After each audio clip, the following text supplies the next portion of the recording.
มาដល់ប្រវត្តិនៃការសិក្សារបស់ខ្ញុំវិញគឺរៀននៅសាលាបឋមសិក្សាហ៊ុនសែនប្រាសាទខ្ញុំរៀនបដាកាលហ្នឹងឪពុកម្ដាយគាត់ប្រកបរបរគឺជាអ្នកចិញ្ចឹមសត្វទាមើលសត្វមើលអីចឹងទៅហើយងើបពីយប់បាទមកឲ្យដឹកពងទាបាទកាត់ភ្លឺកាត់អីហ្នឹងដឹកកង់ចំនួនហ្នឹងនៅទូចជារៀងរាល់ថ្ងៃរហូតដល់6ឆ្នាំចូលមករៀនដល់នុវិទ្យាល័យបានឪពុកម្ដាយគាត់ឈប់ដំណើរជីវិតគ្រួសារសម្រាប់ក្តីសុខសុភមង្គលជាល្អប្រសើរទេតែអ្វីដែលធ្លាប់ជួបកន្លងមកហ្នឹងគឺគ្រួសារគាត់អត់សូវមានសុខភាពល្អប៉ុន្មានដែរជីវិតគឺអត់ដែរស្រួលការចិញ្ចឹមជីវិតអត់ដែរស្រួលទេម្នាក់គឺសុទ្ធតែមានទុក្ខលំបាករៀងខ្លួន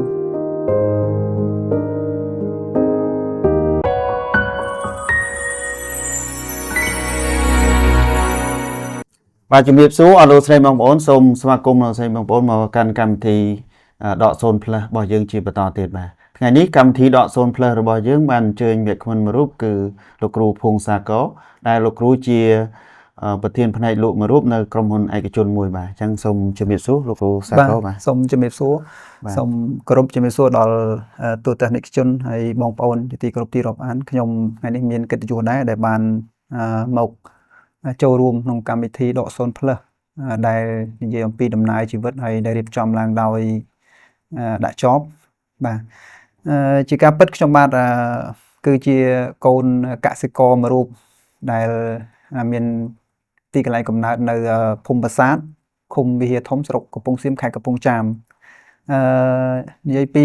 ជីវិតជាកុមារភាពមានរឿងរ៉ាវជាច្រើនកាលពីសម័យនោះគឺនៅក្នុងឆ្នាំ8ជាងរហូតដល់9ជាងនេះគឺជាពេលវេលាមួយដែលប្រទេសយើងក៏នៅផុតនៃរបបបល្ល័ង្កពូជសាសន៍ប៉ុលពតដែរហើយមកដល់ពេលនោះក៏សុខសន្តិភាពអត់ទាន់ពេញលេញដែរអញ្ចឹងក្នុងនាមជាកូនកសិករមួយរូបតែងតែមានការងារស្រែចម្ការជាមួយឪពុកម្ដាយទាំងជីវិតនៅក្នុងជាកូនកសិករមួយរូបបងប្អូនដែលធ្លាប់ឆ្លងកាត់គឺពិតជាដឹងហើយថាយើងឆ្លងកាត់បែបម៉េចគឺ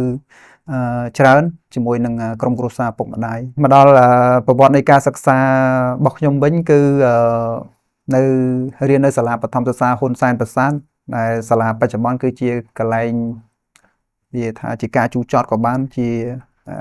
អនុស្សាវរីយ៍មួយក៏បានដែរនៅក្នុងការរៀនសូត្រនេះគឺខ្ញុំរៀនបដាកាលហ្នឹងឪពុកម្ដាយគាត់ប្រកបរបរគឺជាអ្នកចិញ្ចឹមសត្វទាបាទចិញ្ចឹមអញ្ចឹងខ្ញុំជាការពិតគឺយើងជួយឪពុកម្ដាយទៅដេកមើលទានៅក្នុងតាមមាត់បឹងដែលអាយុកាលនោះដូចខ្ទង់8 9ឆ្នាំទេដែលនៅជាមួយគាត់ហ្នឹងគឺរយៈពេលនៃការប្រកបរបរជាមួយគាត់ហ្នឹងគឺយើងតែងតែជួយគាត់ហើយទៅរៀនទៅសូត្រអីហ្នឹងក៏ដូចគ្នាដែរយើងទៅមើលសត្វមើលអីចឹងទៅហើយងើបពីយប់បាទមកឲ្យដឹកពងទាបាទកាត់ភ្លឺកាត់អីហ្នឹងដឹកកង់ចំនួនហ្នឹងនៅទូចនៅតូចដែរមិនធំទេដោយសារតែជារបរជួយឪពុកម្ដាយរហូតបន្តការចិញ្ចឹមសត្វហើយទៅរៀនងើបពីព្រឹកមកពីព្រៃបឹងអីចឹងទៅណាមករៀនសូត្រនៅសាលាម៉ោង7អញ្ចឹងខ្ញុំត្រូវងើបពីយប់ជាទូទៅទម្លាប់របស់ខ្ញុំគឺងើបពីព្រឹកចេញពីកន្លែងទានឹងមកគឺដូចជាម៉ោង4 កន្លះម៉ោង5អីខ្ញុំត្រូវចេញមកហើយអញ្ចឹងជារៀងរាល់ថ្ងៃរហូតដល់6ឆ្នាំបានចូលមករៀនដល់នុវិទ្យាល័យបានពុកម្ដាយគាត់ឈប់អញ្ចឹងរយៈពេលនៃការចិញ្ចឹមសត្វទាអីជាមួយគាត់នឹង6 7ឆ្នាំគឺខ្ញុំនៅតែព្រៃនៅតែបឹងទេនៅវាលចង់និយាយថាយើងទីវាលយើងមិននៅក្នុងភូមិទេហើយមកដល់រៀនអនុវិទ្យាល័យសាលានៅឆ្ងាយគឺនៅវិទ្យាល័យសម្ដេចជួនណាតដែលបច្ចុប្បន្ននេះក៏ជាសាលាមួយខ្ញុំបានរៀនសូត្រដែរហើយការរៀនសូត្រនេះគឺសម័យនោះលំបាកណាស់បាក់ទាំងផ្លូវលំបាកទាំងយានជំនិះ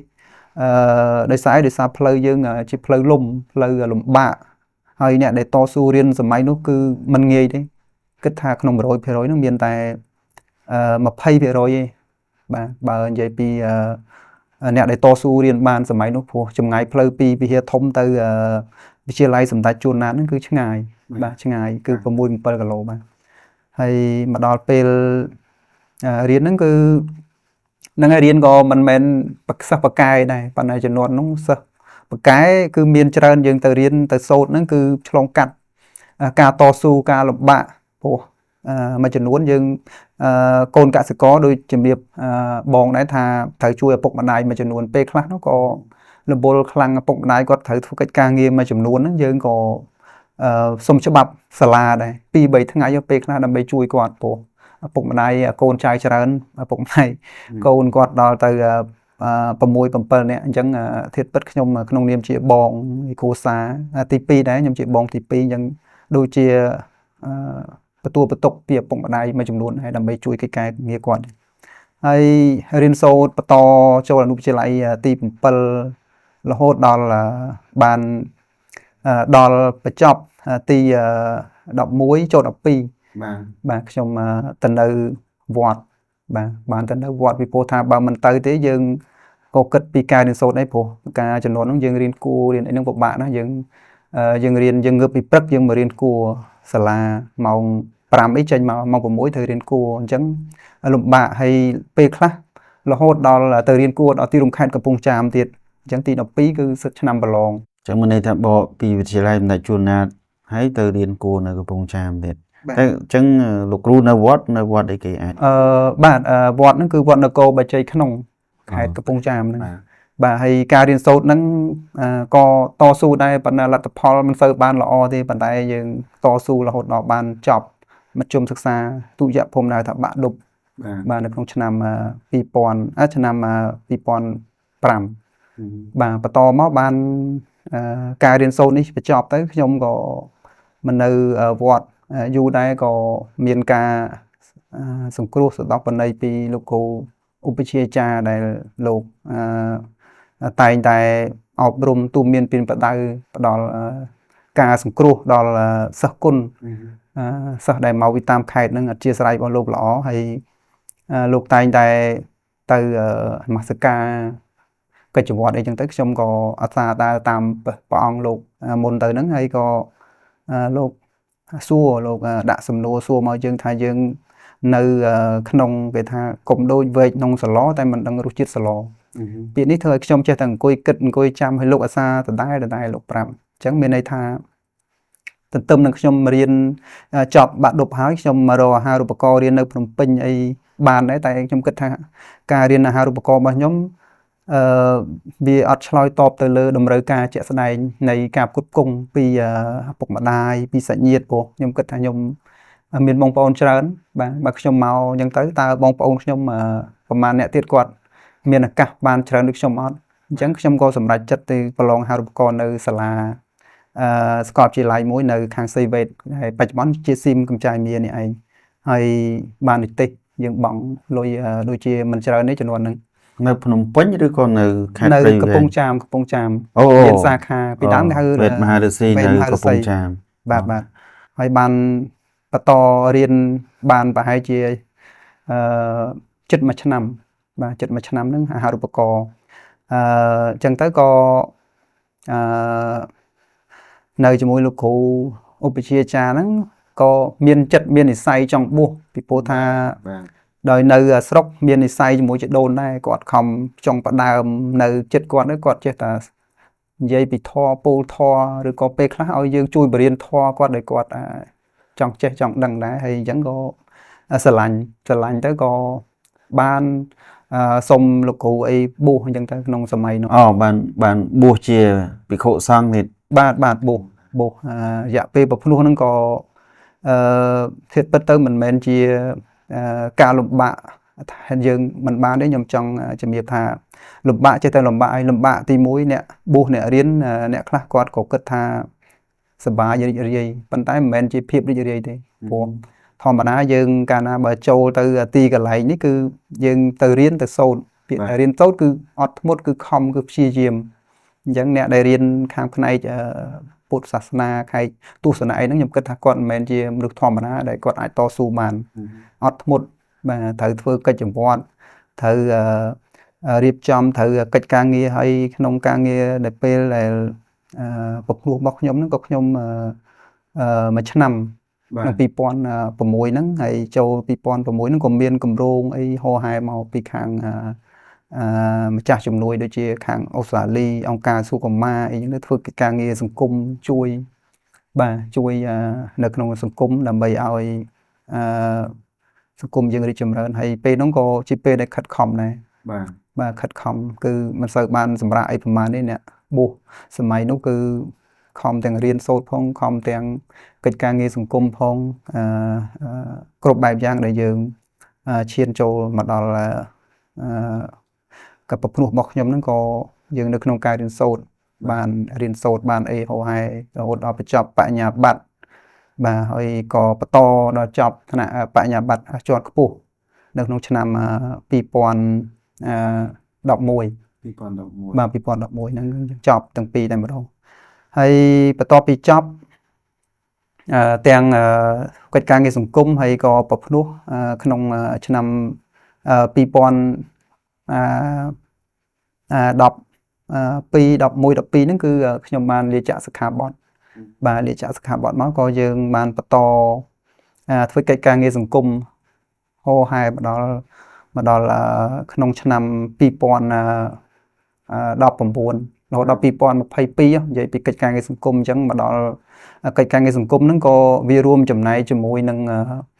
ការធ្វើអាជីវកម្ម business មួយចំនួនដែរបាទខ្ញុំសូមងាកទៅរកផ្នែកអាជីវកម្មបន្តិចក្រោយពីដែលខ្ញុំបានធ្វើកិច្ចការងារសង្គមគឺបានបង្កើតជាផ្សារលក់នៅផលិតផលកសិកម្មដោយសារការធ្វើគម្រោងកន្លងមកហ្នឹងគឺយើងគម្រោងផ្ដោតលើគម្រោងសហគមន៍កសិកម្មដែលយើងជួយសហសិករតាមរយៈការផ្ដល់ជំនាញទៅលើការចិញ្ចឹមការផលិតអីផ្សេងៗហ្នឹងក៏ខ្ញុំមើលឃើញអំពីឱកាសនៃការផ្សារភ្ជាប់ទាំងសង្គមទាំងអាជីវកម្មធ្វើម៉េចឲ្យអាជីវកម្មហ្នឹងបានរុញទៅល្អហើយផ្សារភ្ជាប់ទាំងសង្គមជាមួយនឹងខាងសហគមន៍បាទនេះជាការជួយមួយដែរហើយការធ្វើការងារនេះក៏វាមិនទាន់បានអីជាល្អដែរពីព្រោះយើងបង្កើតឡើងយើង start up ឡើងនៅក្នុងពេលដែលស្រុកប្រទេសកំពុងតែជួបនៅជំងឺ COVID-19 យើងដឹងហើយ COVID-19 ផ្ទុះនៅថ្ងៃទី7ដូចជាក្នុងថ្ងៃទី7ដូចជា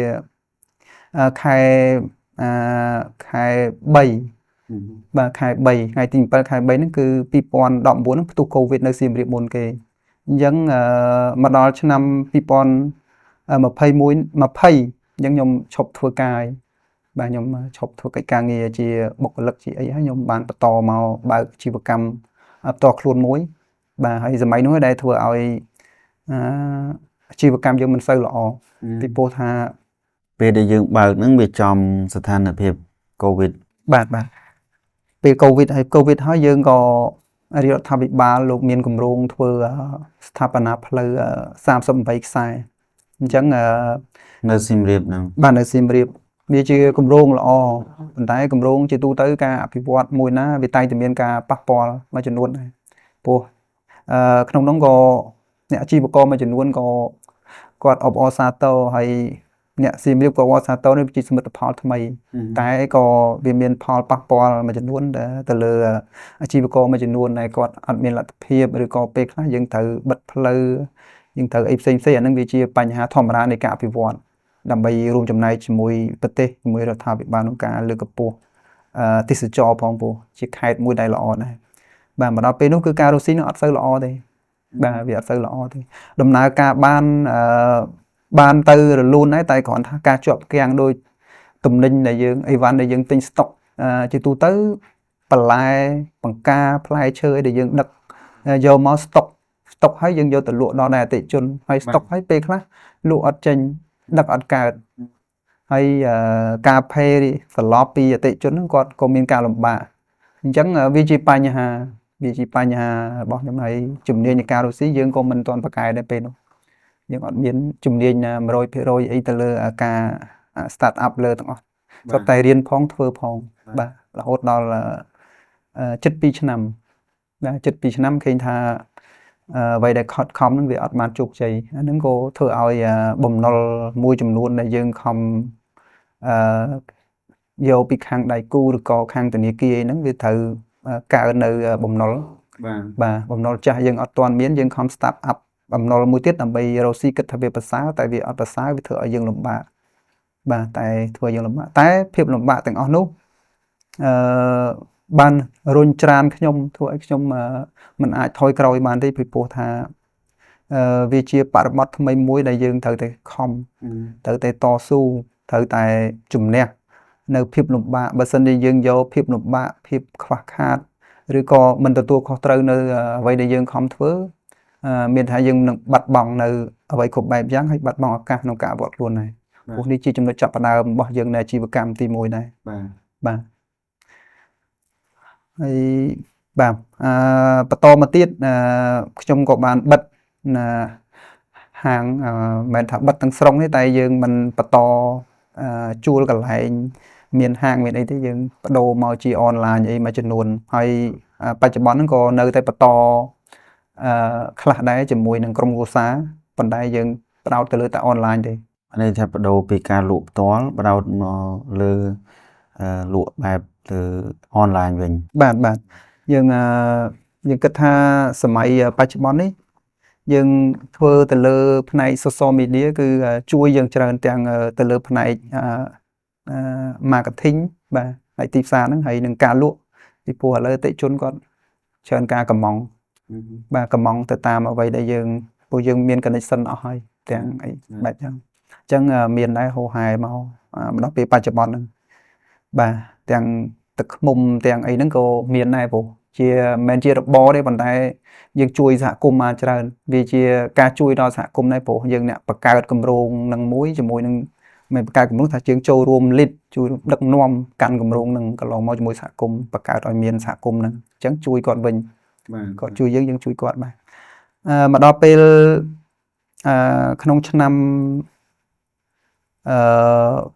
2022បាទខែ6នេះបានបដូរមកធ្វើការងារជាសង្គមស៊ីវិលទៀតនៅខាងភ្នំពេញបាទមកធ្វើការនៅភ្នំពេញបានប្រហែលជា2ឆ្នាំយើងគម្រោងក៏អស់អីចឹងទៅហើយក៏បានឈប់សម្រាកហើយក៏មិនបានយូរទេបានហើយប្រហែលថ្ងៃដែរបានចូលជាមួយក្រុមហ៊ុន Inva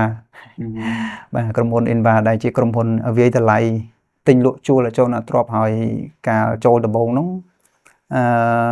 ក៏ជាមានតួនាទីជាមន្ត្រីវាយតម្លៃបុគ្គលិកវាយតម្លៃហើយការវាយតម្លៃហ្នឹងខ្ញុំជាពិតទៅខ្ញុំក៏ជា freelancer ដែរបាទជា freelancer របស់ខាង Inva ហ្នឹងក្នុងឆ្នាំ2020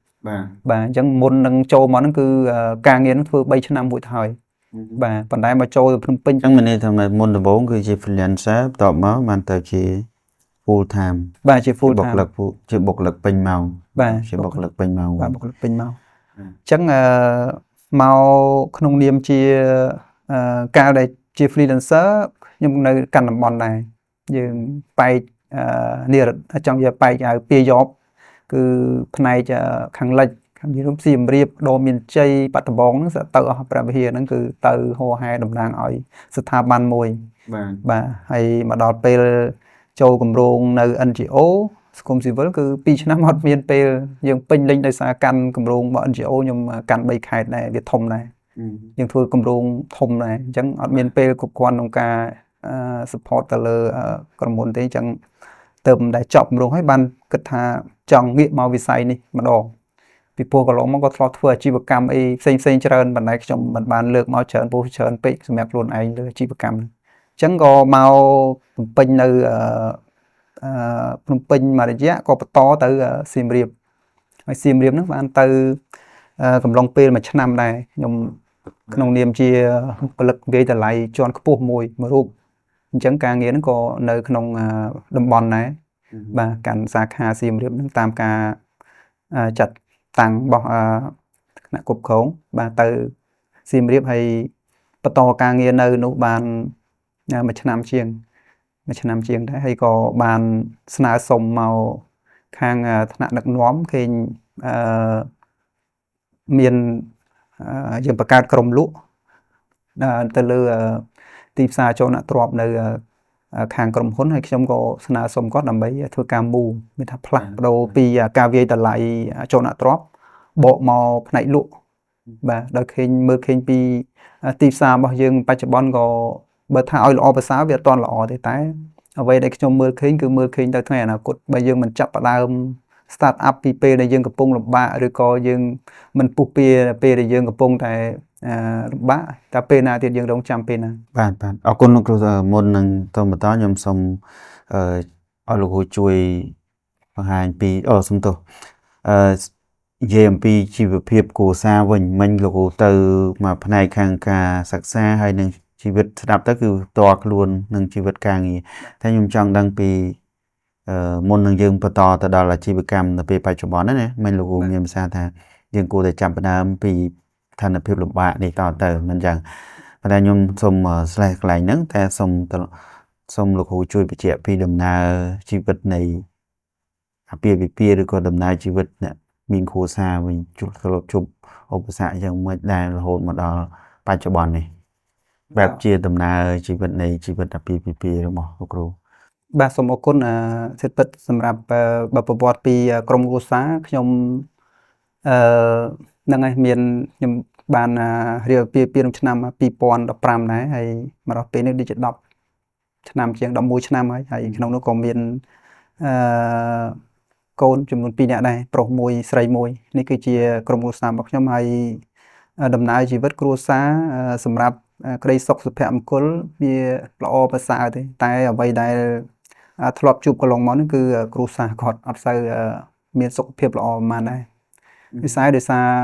យើង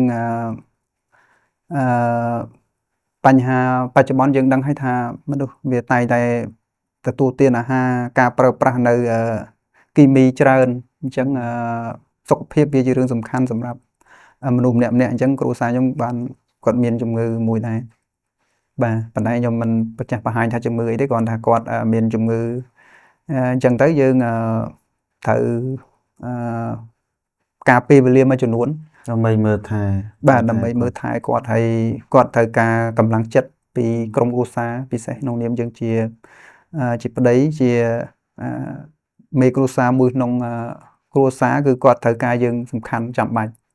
ពេលនេះគាត់អត់ត្រូវការអីគាត់ត្រូវការកម្លាំងចិត្តត្រូវការយើងជួយមើលថែត្រូវការយើងនៅចិត្តព្រោះវាជាកម្លាំងចិត្តរបស់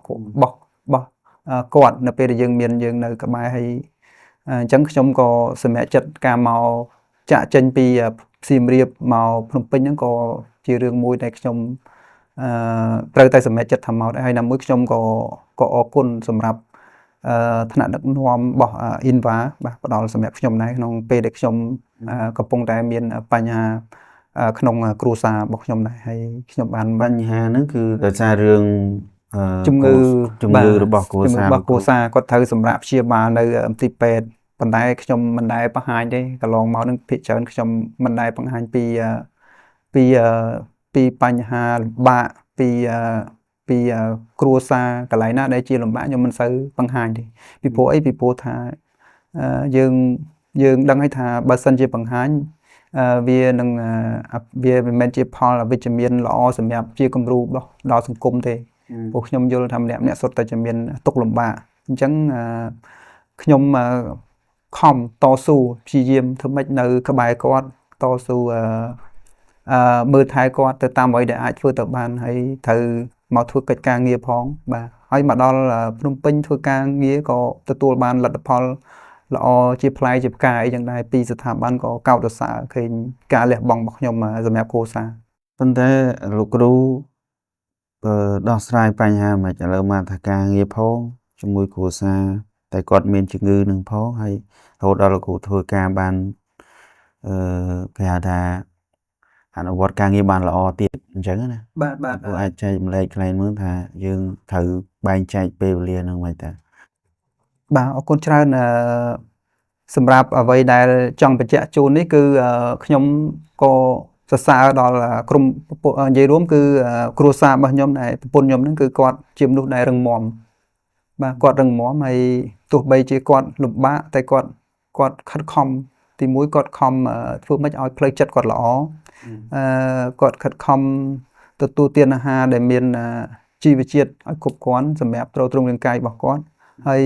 គាត់ គាត់ឈឺហើយគាត់មិនមែនឈឺដេកឈឺដើរឈឺដេកទេគឺគាត់ឈឺហើយគាត់ទៅធ្វើការទៀតទាំងអ្នកខ្លះគេអត់ដឹងថាគាត់ឈឺទាំងដែលយើងគ្រប់គ្នាគឺតិចតួចដែលដឹងពីគាត់បាទហេតុអីព្រោះគាត់លំបាកតែគាត់នៅតែធ្វើ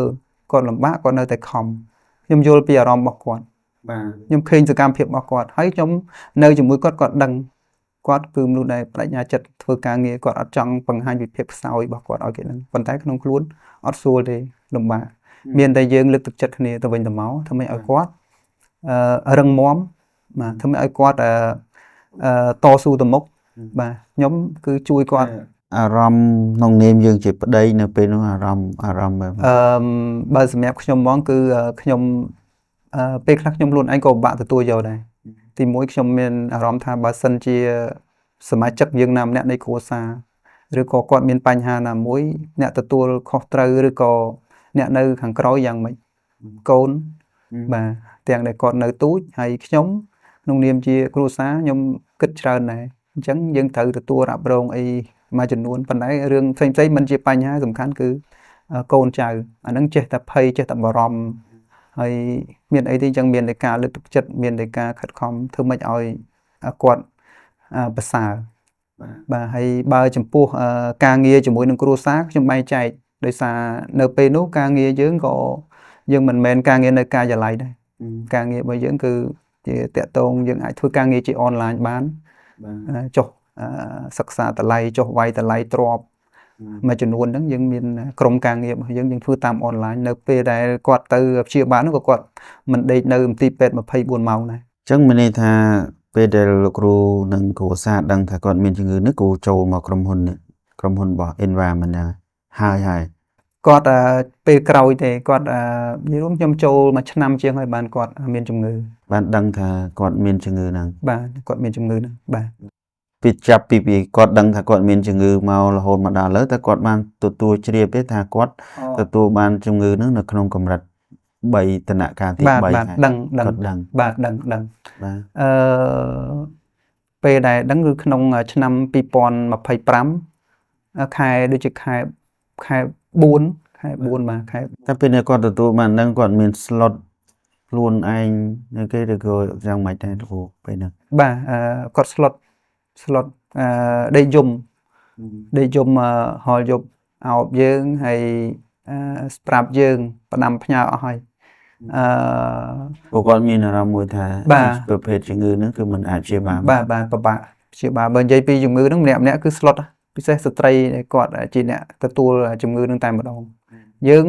អារម្មណ៍យើងក៏លំបាកតែយើងនឹងបរិយាយថាម៉េចឲ្យត្រូវពិបាកនិយាយពេលខ្លះយល់ពីអារម្មណ៍គាត់អានេះមានន័យថាបើសិនយើងរែកទឹកឬក៏ពុះអស់យូរឲ្យបានយើងអាចជួយគ្នាបានតែដល់ពេលករណីជំងឺយើងមិនអាចថាជួយឈឺគ្នាបានទេអញ្ចឹងប៉ុន្តែជាទឹកចិត្តលោកគ្រូខ្ញុំមិនដែលមានអារម្មណ៍បារម្ភភ័យព្រួយខ្លាចនឹងការហត់នឿយអីទេប៉ុន្តែខ្ញុំកន្លែងហ្នឹងមួយខ្ញុំពិបាកទទួលយកដែរបាទអាណិតគាត់អាណិតដូចខ្ញុំជំរាបពីដើមថាអាណិតគាត់អាណិតកូនអាណិតក្រុមគ្រួសារយើងដែលខំប្រឹងកសាងមកអញ្ចឹងវាបើសិនជាមានណាមួយជាបញ្ហាយើងបាទអញ្ចឹងហ្នឹងហើយគាត់ពីគាត់ទៅវិញដោយជំរាបនោះថាទោះបីជាគាត់ដឹងថាខ្លួនឯងនេះតែគាត់ក៏នៅតែខិតខំដែរអញ្ចឹងមុននឹងខិតខំដែលគាត់លំបាកគាត់ផ្ដាំផ្ញើគាត់អីហ្នឹងគាត់បារម្ភពីសុខភាពរបស់គាត់ដែរគេឃើញថាមានបញ្ហាអីគាត់មិនអាចទទួលយកបានយើងកុំឲ្យថាគាត់មិនជជែកគាត់មិននិយាយតែអ្វីដែលខ្ញុំផ្ដល់បានមានតែការលើកទឹកចិត្តគាត់ក្បែរគាត់បាទខំតស៊ូជាមួយគាត់រហូតមកដល់ពេលចាប់ពីខែ6បាទខែ6 2025ហ្នឹងគឺយើងចាប់ផ្ដើមមើលថែរហូតដល់ខែ8បានយើងទទួលការព្យាបាលនៅមន្ទីរពេទ្យហើយការព្យាបាលហ្នឹងក៏ខ្ញុំចាប់ផ្ដើមយើងចាប់ផ្ដើមត្រូវក្បែរគាត់ហើយក៏មានការប្រឹក្សាជាមួយវិជ្ជបណ្ឌិតដែរគាត់ជំនាញទៅលើផ្នែកឯកទេសហ្នឹងបាទហើយក៏សូមអរគុណខ្ញុំសូមអរគុណយកពេលវេលាអរគុណដល់មន្ទីរពេទ្យកាឡាម៉ែតរបស់យើងបាទសូមអរគុណមែនទែនពីព្រោះខ្ញុំមិនដែលបានទៅសេជាសារខ្ញុំមិនដែលបញ្ចេញជាសកម្មភាពរូបភាពណាមួយដែលអរគុណដល់ដែលបង្ហាញពីអារម្មណ៍ទេ ប៉ុន្តែខ្ញុំក៏បាន share អីមួយចំនួនអីគាត់ថាយកឱកាសនេះអរគុណសម្រាប់មន្ទីរពេទ្យខ្មែររបស់យើងដែលជាមន្ទីរពេទ្យល្អខំមើលថែព្យាបាលក្រុមគ្រួសារប្រពន្ធរបស់ខ្ញុំរហូតដល់សុខភាពជា 100% នៅពេលបច្ចុប្បន្ននេះបើទោះបីជាសុខភាពពីមុនកម្លាំងយើង100ឥឡូវយើងសល់90ក៏យើងចាត់ទុកថាយើងបានជោគជ័យ 100% ក្រោយពីយើងពិនិត្យតាមដានហោហែមកដល់ពេលបច្ចុប្បន្នអញ្ចឹងទាំងអស់នេះក៏វាជាការឆ្លុះបញ្ចាំងមួយថាយើងមិនអាចដេកដួលរមូលសំក្រិចទៅតាមប្រភេទជំងឺទៅតាមជីវភាពរបស់យើងដែលយើងកំពុងតែលំបាកនៅលើសេដ្ឋកិច្ចហិរញ្ញវត្ថុរបស់យើងសពថ្ងៃពីព្រោះថាយើងត្រូវតែជំនះទាំងអស់គ្នាអញ្ចឹងខ្ញុំក៏មើលឃើញពីអ្នកលំបាកនៅជុំវិញខ្លួនដែរបាទហើយមានច្រើនទៀតខ្ញុំឃើញអ្នកដែលគាត់មានក្រុមគ្រួសារគាត់ឈឺដូចខ្ញុំអញ្ចឹងហើយក៏គាត់ទទួលនៅការលំបាកទាំងសេដ្ឋកិច្ចទាំងអីហ្នឹងធ្លាប់ជួបជជែកច្រើនអញ្ចឹង ពេលអញ្ចឹងទៅសំខាន់ភាសាគ្រូមានចិត្តមួយថាអស់សង្ឃឹមក្នុងការមើលគាត់ដែរ ហ្នឹងហើយដំបូងឡើយខ្ញុំបារម្ភបើសម្រាប់ខ្ញុំបារម្ភខ្ញុំភ័យមែនខ្ញុំភ័យរឿងដែលខ្លាចវាមិនអាច វិលត្រឡប់មកជំងឺនោះវាអាចមិនអាចវិលត្រឡប់មកប្រកដីវិញបាន បាទមិនអាចប៉ុន្តែខ្ញុំក៏មានការរំពឹងខ្ពស់ដោយសារជុំវិញខ្ញុំមានវិជ្ជបណ្ឌិតដែលលោកជំនាញទៅលើទាំងអស់ហ្នឹងហើយយើងមានសាច់ញាតិអីនៅធ្វើការងារហ្នឹងគាត់ចេះតែប្រឹក្សាគាត់ចេះតែលើកទឹកចិត្តយើងកុំបារម្ភកុំភ័យកុំព្រួយតាមដានហើយគេនឹងព្យាយាមធ្វើឲ្យល្អហើយតែទាំងខ្លួនយើងក៏ដឹងថាហ្នឹងជាការលើកទឹកចិត្តដែរបាទលើកទឹកចិត្តដែរប៉ុន្តែក៏មានទំនុកចិត្តដែរប៉ុន្តែរឿងខ្លះក៏នៅតែបារម្ភដែរនៅតែមានចិត្តនៅតែមានការភ័យព្រួយបារម្ភដែរតែក៏មានអារម្មណ៍នៅពេលដែលគេពេលដែលពេទ្យនៅពេលដែលដុកទ័រហ្នឹងគាត់ប្រឹក្សាមកឲ្យយើងផ្ដល់ឲ្យយើងមើលថែសុខភាពឲ្យយើងរឹងមាំលើកទឹកចិត្តយើងគ្រប់បែបយ៉ាងទាំងអ្នកមើលថែទាំងអ្នកជំងឺបាទតែពេលនោះពេលដែលលោកគ្រូកំពុងតែអស់សង្ឃឹមលោកគ្រូមាន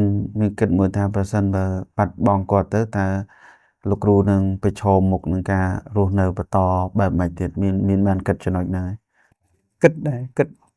ព្រោះគិតហ្នឹងគិតថាតើរស់នៅបែបម៉េចហើយកូនបាទវាថាកូនសម្រាប់ខ្ញុំជាមនុស្សប្រុសខ្ញុំមិនគិតច្រើនអីទេប៉ុន្តែបើសម្រាប់ខ្ញុំកូនខ្ញុំគិតពួកខ្ញុំកាតព្វកិច្ចរបស់ខ្ញុំត្រូវមើលថែពួកគាត់ប៉ុន្តែកន្លងមកខ្ញុំក៏មិនសូវបាននៅក្បែរគាត់ដែរ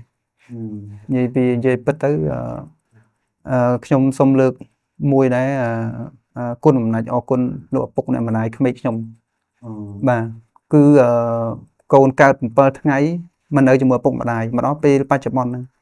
ហើយកូនស្រីពៅនៅជាមួយខ្ញុំបាន2-3ឆ្នាំទេមិននៅជាមួយជីដូនជីតាមានថានៅមើលឪពុកម្ដាយក្មេកខ្ញុំគាត់មើលថែគាត់អីសពគ្រប់អញ្ចឹងខ្ញុំចង់និយាយថាខ្ញុំមានអារម្មណ៍ថាខ្ញុំក៏មិន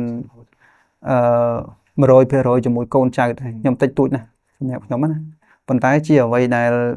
ខ្ញុំខំតស៊ូខំព្យាយាមខំប្រឹងប្រែងធ្វើកិច្ចការងារនេះទោះបីជានៅក្នុងស្ថានភាពដែលលំបាកខ្ញុំក៏តែងតែគិតគូរដល់គាត់គឺគាត់ជាអត្ថិភាពឪពុកម្ដាយកូនប្រពន្ធក្រុមគ្រួសារជាអត្ថិភាពខ្លួនឯងគឺការលះបង់ទាំងអស់ហ្នឹងខ្ញុំមិនដែលយកខ្លួនឯងជាការលះបង់ទេបាទប៉ុន្តែវាជាកាតព្វកិច្ចយើងត្រូវតែតបស្នងនៅអ្វីដែលគាត់បានជួយមើលថែជួយគ្រប់គ្រងយើងកន្លងមកបាទអូខេអរគុណច្រើនលោកគ្រូនេះជាដំណើរជីវិតរបស់គ្រូបាទអញ្ចឹង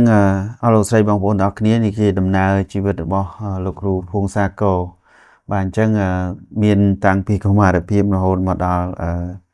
ជីវិតដែលជាគ្រួសារប្តីប្រពន្ធគាត់ទទួលនៅជំងឺមួយប៉ុន្តែរហូតមកដល់ឥឡូវគឺគាត់បានជាសះស្បើយហើយមិនបាទ100%ហើយ100%បាទ100%បានបញ្ជាក់ពីលោកគ្រូពេទ្យបាទអញ្ចឹងខ្ញុំសូមជួយអបអរសាទរអរគុណបងបាទលោកគ្រូដែរបាទដែលជាប្តីដ៏ល្អជាឪពុកដ៏ល្អនេះថាមនុស្សខ្លះពេលជួបបញ្ហាគឺរត់ចោលគ្នា បាទបងប្អូនមើលទៅវាអត់អីសង្ឃឹមព្រោះធម្មតាទេតាមដែលខ្ញុំដឹងមកជំងឺនឹងដូចជាភាគរយតិចបាទនៃដែលអ្នកដែលទទួលបានការព្យាបាលប្រសើរត្រឡប់មកជាសះស្បើយដូចគ្រូសាលោកគ្រូវិញណាបាទអញ្ចឹងអរគុណច្រើនជាចុងក្រោយលោកគ្រូមានអីជាសារសម្រាប់ទៅអស់លោកស្រីបងប្អូនដែលបានទស្សនាវីដេអូលោកគ្រូឬក៏លោកគ្រូមានអីសារអីដែលចង់ថ្លែងអំណរគុណបានតាំងពីដំណើរជីវិតលោកគ្រូមកដល់ពេលបច្ចុប្បន្នក៏ដូចជាទៅដល់ក្រុមគ្រួសារលោកគ្រូមានអីជាទីមួយគឺសូមសារក្នុងការដាំផ្ញើទីពីរគឺការថ្លែងអំណរគុណបាទហ្នឹងហើយអញ្ចឹងខ្ញុំបាទសូមអរគុណសម្រាប់លោកឪពុកអ្នកម្ដាយបាទទាំងឪពុកម្ដាយក្មេកកើតដែលបានផ្ដល់កំណើតដល់ខ្ញុំហើយលោកឪពុកម្ដាយលោកឪពុកក្មេកលោកឪពុកអ្នកម្ដាយក្មេកដែលគាត់ជួយទំនុកបំរុងជួយមើលថែសម្រាប់ក្រុមគ្រួសារតាំងពីដើមមកតាំងពីខ្ញុំចាប់ដៃជាមួយក្រុមគ្រួសារពិសេសមួយទៀតហ្នឹងក៏ក្រុមគ្រួសាររបស់ខ្ញុំគឺភរិយារបស់ខ្ញុំដែលជាឧត្តមភរិយាមួយសម្រាប់ខ្ញុំដែរកន្លងមកដែលគាត់តែងតែលើកទឹកចិត្តខ្ញុំដែរទោះបីក្នុងស្ថានភាពដែលយើងកំពុងតែលំបាកហើយយើងតែងតែមើលថែគ្នាតែងតែលើកទឹកចិត្តគ្នាហើយជំរុញក្រុមគ្រួសារមួយឲ្យទៅមុខនិយាយរួមគាត់កម្រនឹងបដិសេធគាត់កម្រនឹងជាសំណើរបស់យើងធ្វើអីគឺគាត់តែងតែមានការគ្រប់គ្រងយើងពីក្រោយបាទហើយខ្ញុំអាចទៅបានខ្ញុំអាចរីកចម្រើនទៅបានកន្លងមកក៏ដោយសារតែការ approval ពីគាត់ដែរ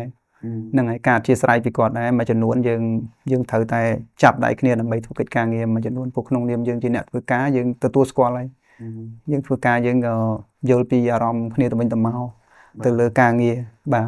តាក់ទងម៉ោងពេលវេលាអីហ្នឹងក៏ទៅតាមហ្នឹងហើយមួយទៀតខ្ញុំសូមផ្ដាំផ្ញើទៅផងដែរសម្រាប់បងប្អូនរបស់យើងយុវជនរបស់យើងទាំងនៅលាវក្តីទាំងមានគ្រួសារក្តីបាទហើយសម្រាប់ជីវិតគឺអត់ដែរស្រួលទេបាទដោយពពុទ្ធលោកសំដែងអញ្ចឹងថាកាច់ឆាំងមាចាអ្នកជីវិតតាំងការចិញ្ចឹមជីវិតអត់ដែរស្រួលទេម្នាក់គឺសុទ្ធតែមានទុក្ខលំបាករៀងខ្លួនប៉ុន្តែសួរទៅវិញថាទុក្ខលំបាកទាំងអស់នោះយើងគួរតែមិនដោះស្រាយឬក៏យើងគួរដោះស្រាយអញ្ចឹងបើសម្រាប់ចម្លើយជាទូទៅគឺត្រូវតែដោះស្រាយដោយបែបណាគឺជាផ្លូវដែលយើងកំពុងតែដើរដល់ពេលបច្ចុប្បន្នហើយសូមយកអ្វីដែលជាការលំបាករបស់យើងដូចខ្ញុំជំរាបបងថាខ្ញុំនៅជាកូនអ្នកស្រីអ្នកចំការហើយសួរថាភាពលំបាកទាំងអស់នោះវាបានបង្រៀនខ្ញុំឲ្យខ្ញុំរឹងមាំបែបដូចម្ដេចខ្ញុំតាមពិតខ្ញុំទទួលបានមេរៀនយ៉ាងច្រើនខ្ញុំក៏ជាអ្នកដែលមានសំណាងបានរៀនសូត្រពីជីវិតដែលលំបាកវិញ្ញាសាជីវិតមួយដែលធ្វើឲ្យខ្ញុំមានភាពរឹងមាំទាំងផ្នែកសតិទាំងស្មារតីរបស់ខ្ញុំអញ្ចឹងបានធ្វើឲ្យខ្ញុំរឹងមាំខ្ញុំតស៊ូដល់ពេលនេះអញ្ចឹងមានន័យថាបងប្អូនអស់ក៏ដូចគ្នាដែរបើសិនជាមានការលំបាកមានការតស៊ូសូមឲ្យមានការខិតខំប្រឹងប្រែងទី1គឺរៀនបាទត្រូវតែរៀនហើយទី2ត្រូវតែចូលរួមក្នុងកិច្ចការងារសង្គមបាទទាំងស្ម័គ្រចិត្តក្តីមិនស្ម័គ្រចិត្តក្តីជាបុគ្គលិកក្តីគឺត្រូវតែចូលរួមពីព្រោះថាទាំងអស់នេះហើយគឺជាគេហៅថាមធ្យោបាយមួយគឺជាស្ពានមួយសម្រាប់បងប្អូនជាយុវជនបាទចំនួនក្រោយឲ្យគាត់នឹងមានសមត្ថភាពមានលទ្ធភាពគ្រប់គ្រាន់ទៅប្រកបអាជីវកម្មរបស់គាត់ពុតប្រជែងការងារនៅលើទីផ្សារដល់ពេលបច្ចុប្បន្នយើងត្រូវការអ្នកចេះអញ្ចឹងកុំសុំយកអ្វីទាំងអស់ការត្រាំម៉ាអីមួយចំនួនរឿងណាដែលឥតប្រយោជន៍យើងកុំយកវាទុកដាក់ក្នុងខួរក្បាលអីបាទត្រូវតែជំនះនៅភាពលំបាកទាំងអស់នោះដើម្បីយើងឈានចូលមកដល់ពេលឲ្យខ្លួនយើងបានល្អប្រសើរដល់ពេលថ្ងៃអនាគតហើយបើទោះបីជាបច្ចុប្បន្នខ្ញុំវិញក៏មិនទាន់ជាអ្នកជោគជ័យដែរតែខ្ញុំបានសម្រេចកិច្ចការងារជាច្រើនដែរកន្លងមកហ្នឹងបើទោះបីជាវាមិនជោគជ័យ 100% តែពេលវេលាដែលខ្ញុំកំពុងកសាងគ្រួសារសមត្ថភាពយើងនៅក្នុងកំឡុងពេលដែលស្រុកកើតកលយុគដែរបាទវាទាំងអស់គ្នាអញ្ចឹងសូមឲ្យយុវជនយើងខិតខំប្រឹងប្រែងហើយនឹងចូលរួមជាមួយនឹងសង្គមរបស់យើងឲ្យបានរីកចម្រើនទាំងអស់គ្នាបាទអរគុណច្រើនបាទអរគុណច្រើនអរគុណលោកគ្រូក្នុងការចែករំលែកនៅ